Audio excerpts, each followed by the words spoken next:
Each month, Scott London comes here and informs us of our rights under the Texas Constitution. So welcome, Scott London.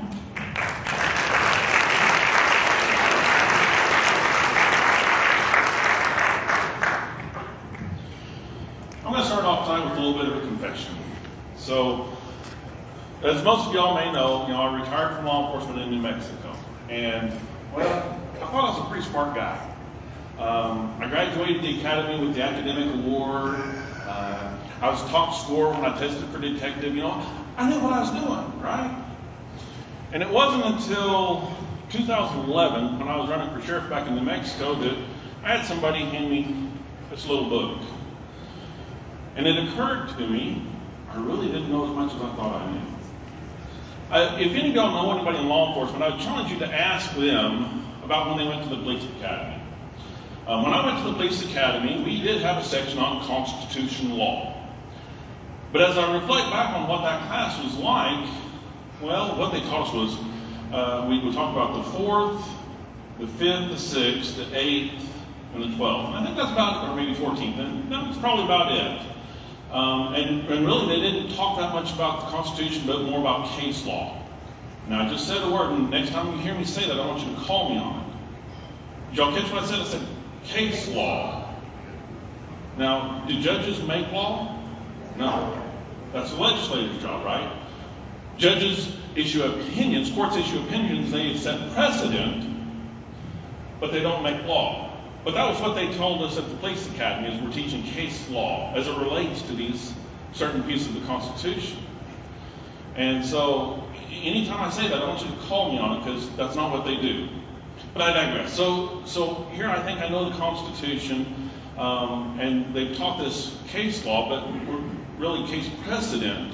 And so what is case precedent? What is it that they actually taught us? And law enforcement taught us how not to get in trouble, how not to violate people's rights, or worse yet, sometimes the loopholes, right? How to skirt the Constitution, how not to get in trouble. That's really not what they say, but that's sometimes what they're teaching. And so tonight, I'm going to talk about one of our constitutional amendments in our Bill of Rights, and it's probably the one that in law enforcement has the most exceptions. The most court-recognized exceptions is to, in the U.S. Constitution, the Fourth Amendment. Now, I'm going to read it real quick because I want y'all to know, and I was asked to teach on the Texas Constitution, but every time I find that there's a U.S. Constitution that mirrors or mimics the Texas Constitution, I want to read them both to you, just so you know what they both say. So the Fourth Amendment says, the right of the people to be secure in their persons, houses, papers, and effects against unreasonable searches and seizures shall not be violated, and no warrant shall issue but upon probable cause, supported by oath or affirmation, and particularly describing the places to be searched and the person or things to be seized. Okay. That's where we get the outline of our search warrants. Our search warrants very clearly follow the Constitution.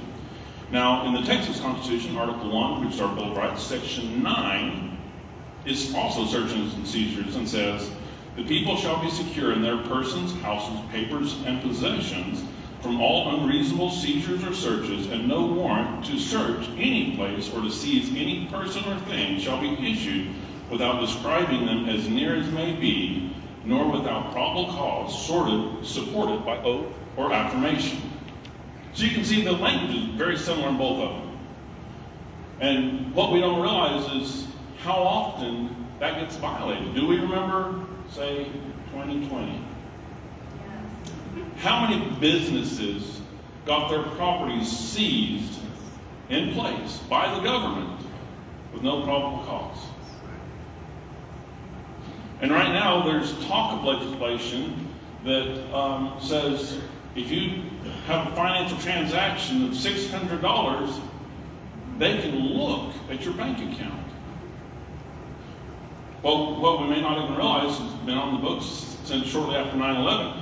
Any transaction over $10,000, they can look at your bank accounts. They can search your bank account. Now, what's the probable cause? Because we may not understand what probable cause really means. Okay, so a transaction over $10,000, let's just stick with that one, because that's on the books right now. what crime has been committed if you have a transaction of over $10,000? In and of itself, that is not probable cause of any crime. So what justification do they have to look at our bank accounts or to know about our transactions over $10,000? By itself? None. But for 20 years now, we've allowed it to happen. Why?